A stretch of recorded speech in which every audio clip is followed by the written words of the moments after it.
Ladies and gentlemen, boys and girls, non-binary, distinguished guests, welcome to Rdiculous, the life of a clown. All right, Larena, could you tell people who you are and what you do? Sure thing. My name is Larena Rose Iocco, and I am a clown, or used to be a clown. Still am a clown. Once a clown, always a clown. I think so. Whatever you want. I think the general consensus after having 30 or 40 hours of these conversations is once a clown, always a clown. Yeah, pretty much. Yeah. So, what brought you to clown in the first place? Well, I grew up doing theater, and I was a theater major in college, and I found myself always getting those comedic relief parts and never the ingenue. I was the 21-year-old college student playing Yenta in Fiddler on the Roof when I auditioned to be one of the daughters. I was the troll princess in a fairy tale instead of being, the young girl that falls in love with the prince, all sorts of things like that. And through getting cast in these, really interesting sort of comic relief type parts, I sort of discovered that I was good at comedy. And then through some creative movement and clowning classes at my junior college, I discovered that I was interested in clowning.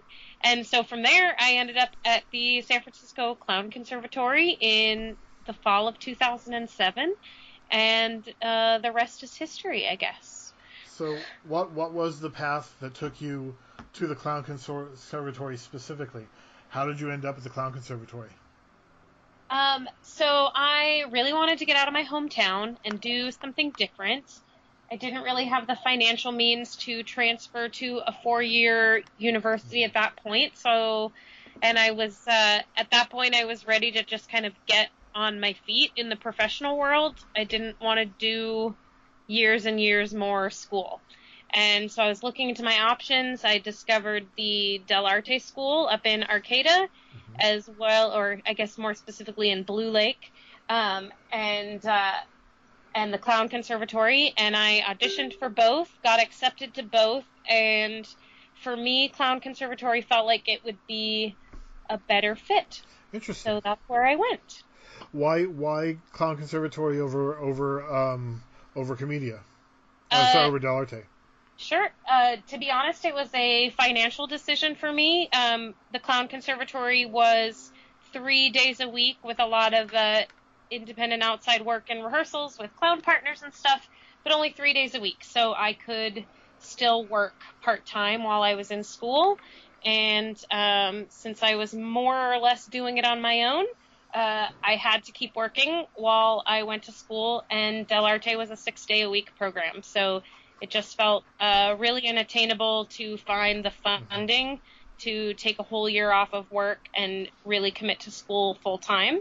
And so I chose Clown Conservatory, and it led me to a lot of great things, and I've met a lot of great people. So I stand by my decision that it was the right decision for me. It's not cheap. I mean, back in our day when we both went, different years but similar times, it wasn't cheap in its own right. I think it was like $15,000 for 2 years. Is that right? Do you recall? That sounds about right. Yeah. So yeah, not cheap, not expensive compared to some things either, but yeah, I had to be able to keep working while I did it, and pay my rent and buy my groceries and stuff. So. What did you end up doing for a living while you were going to clown school? I actually was already working for Kaiser Permanente Hospital in my hometown, and I was able to transfer my job to the South San Francisco Hospital. I did patient care administration and payroll, which basically means I ran the sick line for nurses to call in sick to, and helped process their payroll, and I did that on the night shift. So I did that midnight to a.m. That's rough. Yes. Yeah. Go ahead. But luckily, my boss was great, and my schedule was set up where I only had to work midnight to 8 and then go straight to school 1 day a week. So I had one really interesting day a week, and the rest of the time my schedule was set up so that I actually got to sleep before I went to school, which was very helpful. What did Clown Conservatory give you, you think, in terms of the skills that you ended up taking forward? I mean, I know in our era they weren't pushing character as much as physicality, and I think they've inverted the dogma now to be character first and physicality after. But I don't know for sure. What did you get from the Clown Conservatory that you continued to use throughout your career? Honestly, I got a little bit of everything. That was one of the things I loved about it. Like, I got an introduction to acrobatic skills. I got to take juggling. I got to try out so many different things while I was there, uh, including things that I originally thought I would use going forward, like our our unit on acting for clowns, where we did theatrical scenes that involved a lot of comedy, like things like Waiting for Godot, and shows where clowns would be an important asset to a director in a lot of ways. And didn't end up going that route. I ended up running away to the circus, and I have not done theater since then, pretty much. But yeah, I got a little bit of everything. Um, I'm not a great juggler, but I can juggle a little bit. I'm never going to be the most acrobatic person, but I know how to carry my body. Like, uh, everything. That's excellent. Yeah, I feel the same way. I can juggle, but I'm not a juggler. I can do a lot of object manipulation, but I'm not a juggler, etc., etc. Um, what do you think is integral to the work of a clown? Bringing joy in whatever form that is, making people think, giving people a mirror to humanity. Okay, so that kind of bleeds into the next question. What role does a clown have in society? Oh man, you're getting right to the deep questions. Um, what role does a clown have to society? I think clowns show, like I said, they're sort of a mirror to humanity. Clowns show people a glimpse of themselves and give them hopefully a new way to think about what's going on. Okay. What is what is what was your first gig as a clown that you can recall? Oh, well, before I even joined Clown Conservatory, I did a couple of productions of a play in my hometown it was called Circus Acts, and it was written by a local playwright, and it was set backstage at a small tent circus. And it originally started as a 20-minute one act and was expanded into a full play, but I played the clown, or one of the clowns. There was three. There's a love triangle between them, and so that was sort of my first clown gig, I would say. Even though it was still more in an acting realm, that is one of the places that I sort of got a taste for clowning and circus. That I forgot to mention before is also one of the reasons I, became interested in pursuing clowning more. Um, but as far as once I was in school, I think my first gig might have been at the Exploratorium. Sorry, my dog is barking. Hello, puppy. What'd you do at the Exploratorium? I walked stilts at the Exploratorium with clown makeup on. I think you were on that gig also, if I remember correctly. I think I've got pictures of the two of us and my parents who came to the Oh, Exploratorium that's to so see cool. the gig. That's great. Your parents came. I wonder what I was doing on that gig. um, I uh, think you were in that purple suit and just doing meet and greet, walk around shtick.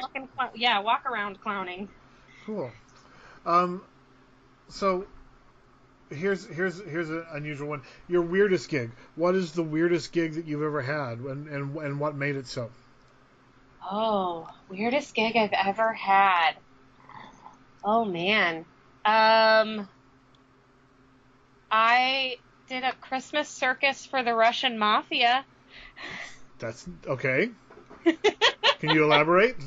I was definitely being paid by the mafia and had been warned as such when I took the gig. My friend's dad was the booking agent, and they were like, this is definitely mafia money, but they will definitely pay you. It's 12 shows, $100 a show for like 10 days over the Christmas season, and take it or leave it. And I took it. Great. Was it a good gig? It was really easy. We actually were working with Mark Gindick as Grandma the Clown in that production. So Mark was doing all the heavy lifting, and me and my friend Alex, who were the other clowns, we mostly were glorified set changers and doing like little comic interlude, but we didn't have an actual gag in the show because they had Grandma. So Grandma was far more important than us. So we did some like meet and greet in the lobby before the show started, and then we helped Mark with some of Grandma's stuff and helped other people with props. So it was a very easy gig. Nice. Well, we're talking about gigs. Let's get into the weeds. Let's talk about Ringling. Sure. How did that happen? Let's follow the process from the beginning to the end. Sure. So while I was in Clown Conservatory, Nathan Holguin, I don't want to say it wrong, but I probably am either way, and Michelle Muser, they were both on Ringling at the time, and they came and did a little lunchtime lecture, if you will, talking about Ringling and the pros and cons of it and why they liked it and why they were there. And basically when they said that they lived on a train and traveled the country by train, I was sold. And that's when I decided that's what I wanted to do after I finished Clown Conservatory. And it took a couple of auditions, but in the November of 2010, I started with Ringling Brothers. So about 2.5 years after I finished Clown Conservatory, I started at Ringling. And which tour were you on? I was on both the blue unit and the red unit. I started on the blue unit. I did 2.5 years there, and then I transferred to the red unit, and I did 3.5 years on the red unit. So 6 years in total with Ringling on the train. That's yes. Amazing. Yes, it was awesome. Now, but I'm glad I left when I did, because I then left with good memories and not being jaded about the whole situation. Yeah. And if I recall that luncheon, there was a lot of jaded about the whole situation that was put across. I do feel like at Conservatory we were not encouraged to pursue Ringling as an option for clowning. Yeah. But I also auditioned with you at one of those auditions, and they were big on me, but I was wrapped up in other stuff and couldn't go, and I regret that. I regret not going. I mean, I know the pay is just abysmal, but yes. I really miss having missed out on the opportunity to do the train tour and to be out there working in an active circus like that. Yeah, I don't regret any of it. I made amazing friends who are, as close to me as my family. I got to see most of the continental United States. I've been to I think 41 states. I got to see friends and family wherever they lived all over the country. I got to perform in over 300 performances a year. I got to write my own material. I got to help write material for the alley. It was a great experience. Obviously, I wouldn't have stayed so long if I didn't find enough things to love about it besides the paycheck, because the paycheck was not something to love. What about the living conditions? Can you tell us a little bit about that for people who don't know how it works to live on a train? Yeah, sure. So when I started, I lived in a train car that had 14 bedrooms in it with shared bathroom in the middle. So when there are 14 rooms on a train car, that means your room is about 4 feet by 8 feet, or maybe even more like 7 feet.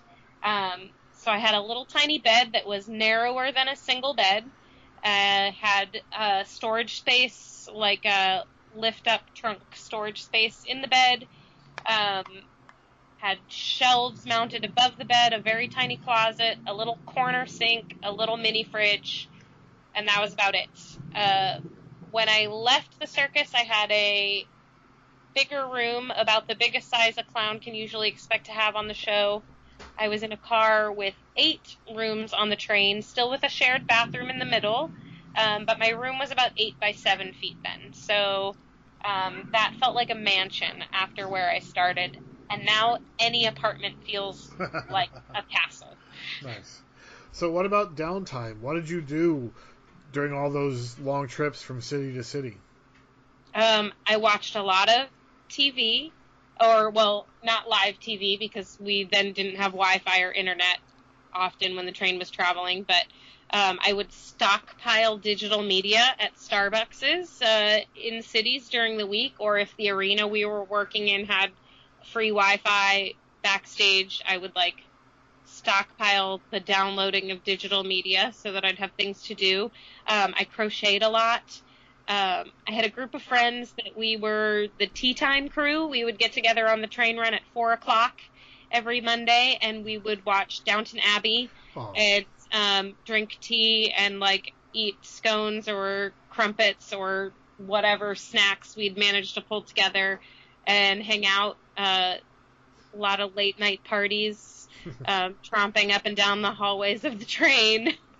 A lot of sitting out on the vestibule watching the world go by, through, very picturesque parts of the country, just seeing rolling hills and fields and things go by my window.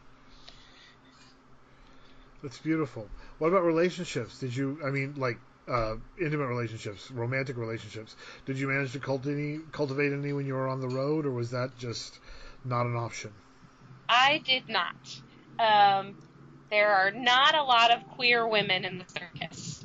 There was a fair amount of gay guys, but not a lot of gay girls. And I was not really interested in random hookups in cities or in doing long distance at that time, because then I knew whatever little amount of money I was earning, I would be spending just flying to visit people on my time off. So I did not. So a long dry spell. Yes. Yeah. So what happened? Why and when did you leave Ringling? I left in November of 2016, and I just felt like I was done after 6 years. A lot of my closest friends were also feeling in a point where they were done, whether they'd been there longer than me or less time than me. So we sort of had a mass exodus that year. We were a very tight-knit alley with a lot of really close friends, so a lot of us left at the same time. And in my earlier part of my career, at the end of my second year on tour, most of my friends left the Blue Unit, and that was really hard for me. I was really unhappy for the first part of that next tour, just because the close people that I hung out with all the time were gone. And so and some of them had transferred to the Red Unit, I ended up being able to transfer to the Red Unit. I took that opportunity.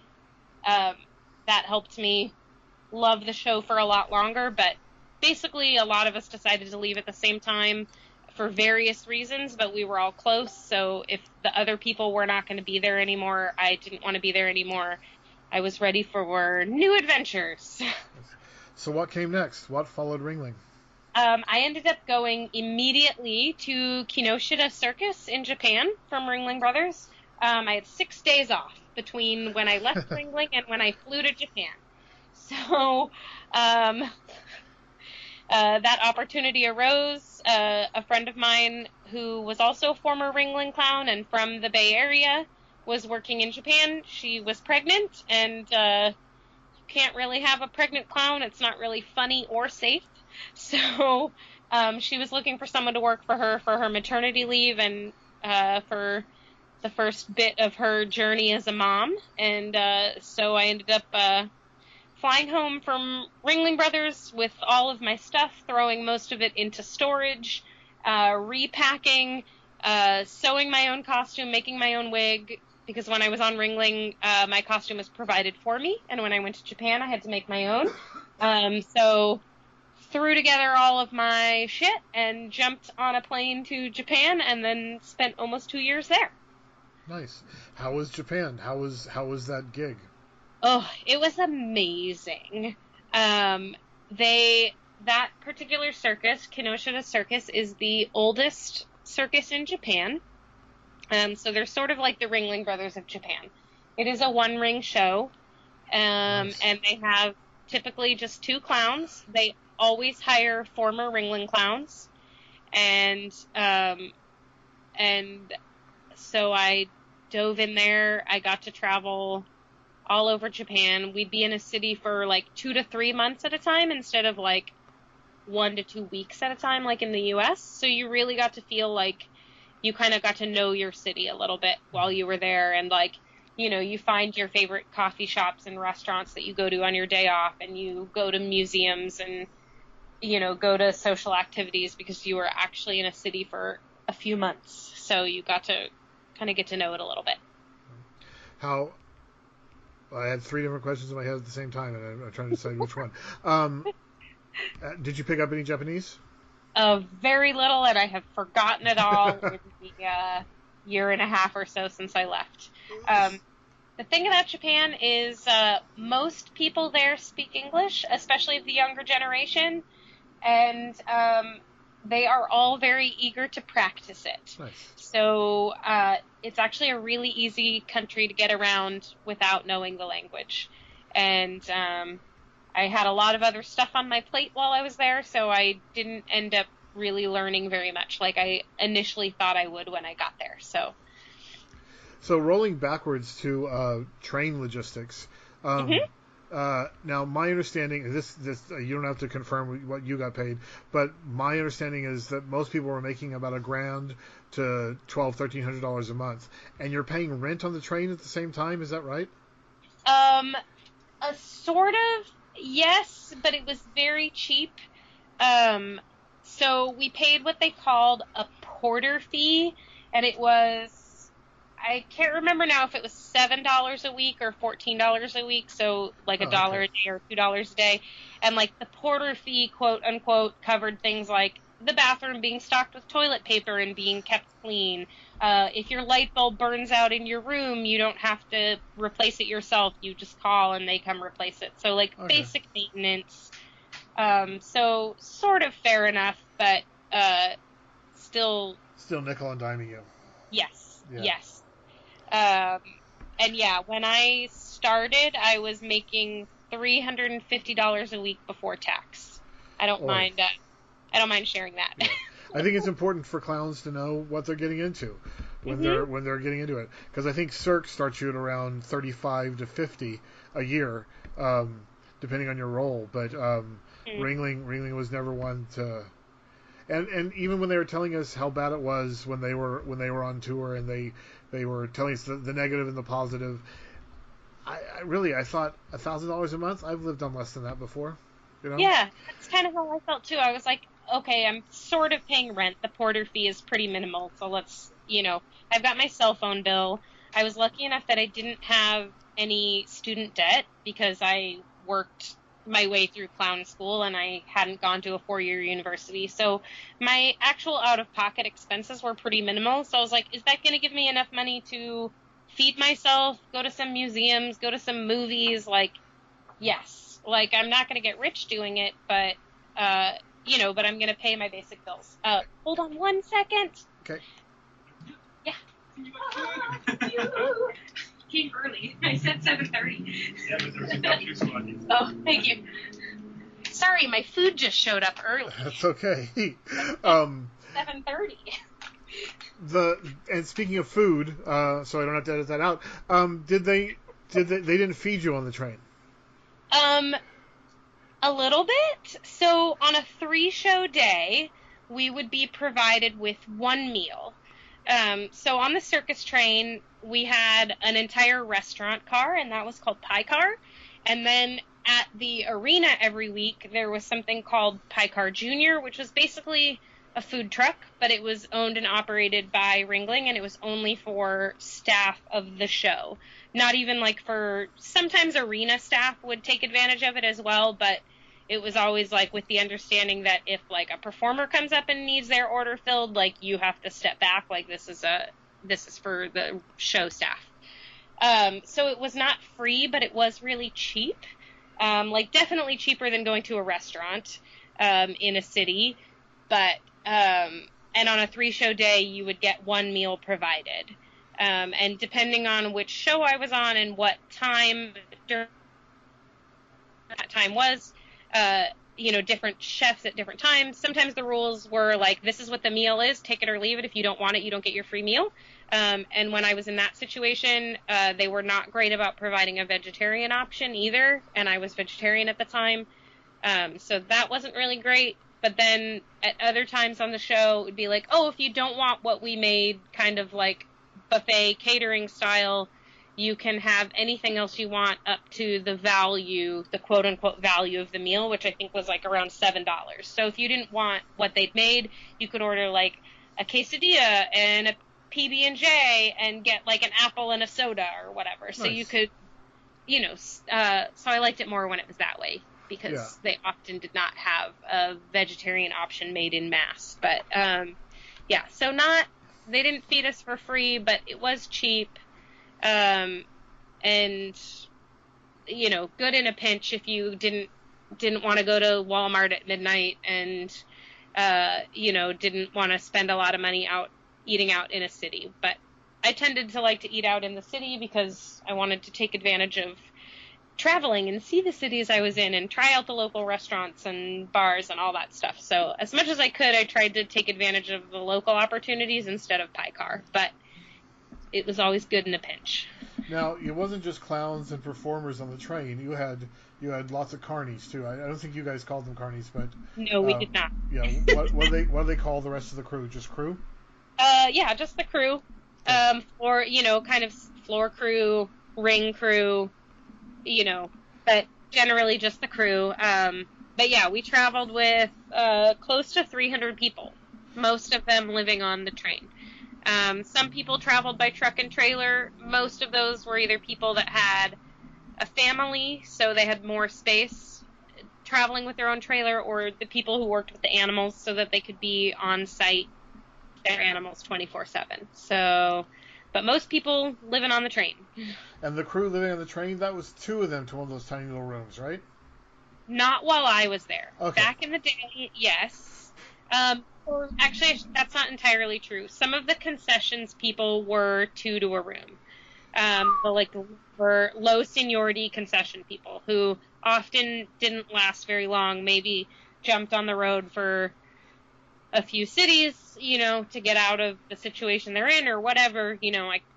I won't pretend to know everybody's stories, but yeah, so the lower seniority concessions people were 2 to a room, but that was sort of like a separate branch of the circus, if you will. They were called a different company, like they weren't called Ringling employees. So Ringling sort of like divided up as they bought out different circuses over the years to keep the names of those circuses copyrighted and in use, they used them for different branches of the company. So like Wallace, who was a circus back in the day, that is now the people who build all of the props for all of the shows. I want to say Cells Floto was like used somewhere in like terminology, but the concessions people were called Feld Consumer Products, so that was separate from Ringling Brothers. However, they did travel on the train with us and were more or less part of the show. But now, didn't the Feld family own the show towards the end? Yeah, I thought so. They do. They've actually owned the show mostly since, I believe, the late 60s. They sold it for a few years in the early 90s, I think, and then bought it back. So, jumping back to Japan, what came after Japan? After Japan, I moved to New York City, where I actually went back to working for Feld Entertainment, the company that owns Ringling Brothers. I was working as the office manager for their New England sales and marketing team. So Feld, if people don't know, they own a lot of other family entertainment properties. Even though they closed down Ringling Brothers a few years ago, they also own the production rights to Disney on Ice and Disney Live, which now encompasses the Marvel Universe. Oh. They own Monster Truck Jam, and they own Supercross motorcycle sports. So they do a lot of other things. So even when the circus wasn't coming to town, the sales and marketing team have a lot to do. So I was their office manager. So let's talk a little bit about your work as a creator, as a clown, creating work. How do you go creating a new piece or a new material? And separately, what is your theoretical framework for knowing if something will be good before you get it in front of an audience to get proven right or wrong? How do you know it's going to be good, and how do you make it in the first place? Oh, well, I have no idea if it's going to be good. I mean, I more or less understand the basics of comedy and what most people find funny, or what the average person finds funny. It's not always what I find funny. Actually, a lot of the work I've done is not funny to me. Sorry, I have a loud, it's New York City, so there's always noise. Sorry about that. I mean, I more or less understand what makes something funny, what makes people laugh. But you really can't know until you actually put it in front of an audience. And as far as creating work, I feel like I'm good with... I've never been like an ideas out of the blue kind of person. I feel like that maybe comes more from my theater background. Like, I'm used to being given a script and an overview, and then I create a character within that. And I feel like that's been the same with me for clowning. So I like working with a clowning partner, and it's great if that partner has some off-the-wall ideas that we can start playing around with, and like a structure we can work within, because that's where I can really start to find my character and my creativity and my funny bits within that, if I already have like at least a little bit of a framework to work with. So I like it when my clown partner is the one with all of the like off the wall, like, what if we did a gag about this? Like, even if it's just a really general statement, like a place to start playing. So what performance or role or project that you've done are you the most proud of? Be it a gig or a gag or a whole project. What is it that you've done as a clown that you have the most pride in? I think my time in Japan actually is what I have the most pride in with as a clown. And it's funny because those gags, like, I didn't write any of those gags. I came in as a filler. The gags already existed. They were already approved. The clowns had been doing these gags. The owner of the circus liked the gags. So we weren't changing the gags. I was just finding a way to step into them. But just the sheer amount of performances that I did, and that was a show that, like, I built my own costume. I built my own wig. Like, we maintained our own props. You know, like, that was coming from Ringling, where, like, yeah, I provided my own wig and I provided my own shoes, but, like, they made my costume. Hopefully I had some creative say in what it looked like, but they made it. They maintained it. You know, they made all the props. But in Japan, like, it was the two of us, and we did it all. We did 5 gags in every show. We did up to 4 shows a day, up to 16 shows a week. We worked 6 days a week. Like, just the hustle of working on Kinoshita Circus was very intense, and I'm very proud of my time that I spent there. That's very cool. Who are some of your heroes in terms of comedy and clown? Oh, Lucille Ball, Carol Burnett. I'm a sucker for the funny ladies. I can't imagine why. And, like, you know, in more modern circumstances, Tina Fey, Amy Poehler, Yep. Kate McKinnon. I know none of those are people who wear a clown face, but They all count. Yes.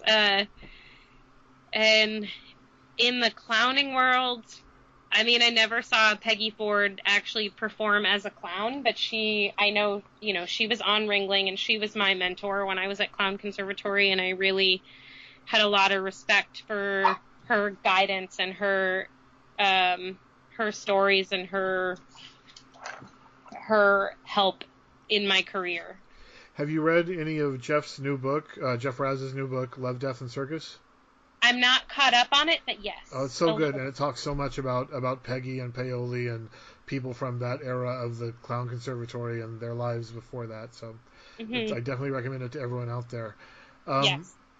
So what about what is a role or project that you've always wanted to do but weren't able to due to like budget or casting or timeline or whatever? What is your dream project that you've never been able to put together? Oh, man. I really want to go back into the theater world and explore that again. And because it's been a long time now, and originally when I went into clowning, it was with the idea that I would take these new comedy skills I was learning and I would bring them back to the theater world. And I don't regret any of my time as a clown. It was a wonderful detour that I'm like so glad I took for the last like 13 years at this point. But I would love to get back into theater and find ways to bring clowning back into a more traditional theater format. I don't know exactly what path that's going to take, but that's where I want to go with it. Okay. And you've stepped away from clowning for the moment. Is that correct? That is correct. I'm not averse to going back into it, but I'm also not actively pursuing it at this time, and not just because of COVID and the state of the world. And what are you focusing on now? I actually just started going to school for computer science and computer programming, which I'm finding really fascinating. And there's like the tech industry is just growing and changing so fast, and there's so much opportunity there, and there's a lot of things there that are not even things that people think about, and opportunities can be there that I don't think I've even discovered yet, but I've started networking with other people who come from a theater background or even from a circus background who have ended up in the tech industry, and I think it's going to be hopefully a really interesting career change for me. Nice. That sounds lovely. A couple last things before we go. Mm-hmm. Do you have any of your clown online anywhere if people wanted to check it out? Yeah, I have there's some YouTube links to stuff, mostly that I did on Ringling. I don't think there's any YouTube from my time before Ringling, and there's actually not a lot from my time on Kenosha Circus because there's no filming allowed, no filming or photography allowed in the tent at that circus still. So I don't have a lot of physical evidence on the interwebs of my time there. But I definitely have some YouTube links of gags and projects that I worked on while I was on Ringling that I can send your way. Sure, we can try and connect those up. And lastly, before we let you go, if you were to tag 3 other people to be on the podcast, who would they be? Oh, I would tag my friend Jessie Hofschild, who is actually the person that connected me with Kenosha in the first place. Sorry, there goes my dog again. She's a super fascinating person and a passionate clown and a super knowledgeable clown. She actually went to the Circus Center for Aerial Arts and started her career on Ringling, I think in the wardrobe department, and then got hired as a clown and has been clowning ever since. She's a super fascinating person. I would also, most of my connections are Ringling at this point. So my friends Taylor Albin and Billy Murray have a lot of interesting insight to their time on the circus as well, and where their careers have led them also. Cool. All right, well, I will get contact for them if you have it. Absolutely. Anything else you'd like to share with the people out there before I let you go? Oh, I don't know. Stay safe, stay healthy. I know that's not very funny, but it's important right now. Yeah. Okay, Larena, it was so good talking to you. I'm so glad that you're doing well and that we got to reconnect. Me too. Thanks for having me on your You're show. welcome. All right, I will see you soon. All right, see you soon. Bye-bye. Bye. Thank you for joining us today on Rdiculous Life of a Clown. This program, as always, is made possible by your support through our Patreon, which you can find through www.picklewater.com.